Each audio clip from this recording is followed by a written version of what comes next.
লক্ষ্যে অবস্থান রাখছি। আমরা বলছি স্থানীয় উদ্যোগ গুরুত্বপূর্ণ হলেও জলবায়ু পরিবর্তনের মতো বৈশ্বিক সংকট মোকাবিলায় এটি কখনোই যথেষ্ট নয়। মূল দায়িত্ব এবং বাস্তব সমাধান কেবল আন্তর্জাতিক উদ্যোগের মাধ্যমেই সম্ভব। আমাদের পৃথিবী এখন ইতিহাসের সবচেয়ে সংকটময় জলবায়ু বাস্তবতার ভেতর দিয়ে যাচ্ছে। গড় বৈশ্বিক তাপমাত্রা 1.2 ডিগ্রি সেলসিয়াস বেড়ে গেছে। প্রতি বছর ঘূর্ণিঝড়, খরা, বন্যা, দাবানলের মতো প্রাকৃতিক দুর্যোগের ভয়াবহতা বাড়ছে। আর আমরা যদি এখনই একটি বৈশ্বিক সুসমন্বিত এবং বাধ্যতামূলক উদ্যোগ গ্রহণ না করি, তাহলে আগামী প্রজন্মে ভবিষ্যৎ চরম বিপন্ন করবে।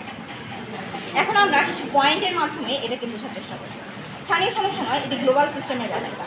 পৃথিবীর শীর্ষ 10টি শিল্পোন্নত দেশ 75% এরও বেশি গ্রিন হাউস গ্যাস নিঃসরণ করে, অথচ সবচেয়ে বেশি ক্ষতিগ্রস্ত হয় বাংলাদেশ, মালদ্বীপ, নেপাল, কেনিয়া ইত্যাদি উন্নয়নশীল দেশ। অর্থাৎ সমস্যা একটি জায়গায় তৈরি হয়, প্রভাব পড়ে আরেক জায়গায়। এই ধরনের সীমান্ত ছড়িয়ে যাওয়া সংকটের সমাধান কেবল আন্তর্জাতিক উদ্যোগের মাধ্যমেই সম্ভব। 2. স্থানীয় উদ্যোগ কখনোই বড় সমস্যার সমাধান দিতে পারে না। যদি উত্তর গোলার্ধে মিথেন নিঃসরণ বাড়ে, তার কারণে দক্ষিণ গোলার্ধের সমুদ্রের তাপমাত্রা বেড়ে যায়।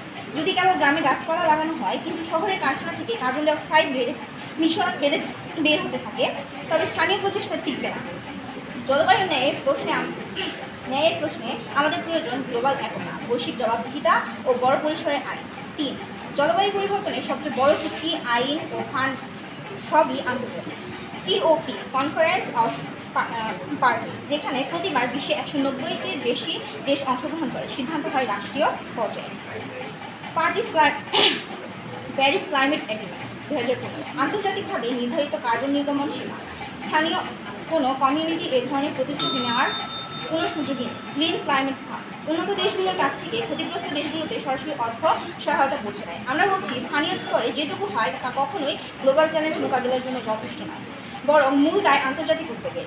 উপসংহার, সম্মানিত বিচারক মণ্ডলী, ধন্যবাদ।